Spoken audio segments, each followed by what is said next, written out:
Vossen, on, maar ook hatten komen heel iets vaker bij de vogelpits in Moddergat. Om alle beesten opvangen te kunnen, wordt er uitbreiden.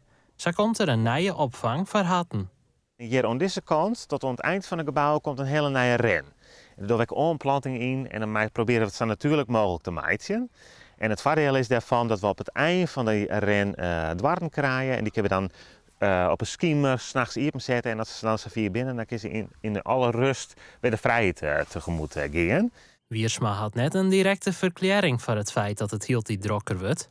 Het al beesten in het wild zocht er net extreem omheen gaan. Al had er een oor vermoeden. Ja, wat wij ook op uitkomen is dat mensen toch door de social media's misschien, dat ze dus meer weten te vinden. We merken bijvoorbeeld ook wel bij de egels is een prut in nice. Daar werd een prut aandacht aan besteed. Dat helpt natuurlijk echt. Dat mensen er bewuster van worden.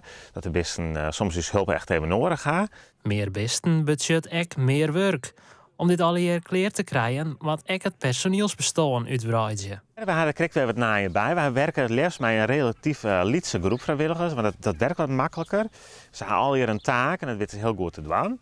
En onlangs minder een peer bijkwamen, dus we zitten nu op het 10 tot 15 en we hebben eigenlijk altijd mensen achterhand die we altijd bellen kennen. Maar ja, we hadden een peer mensen bij, maar we kunnen prima hoor.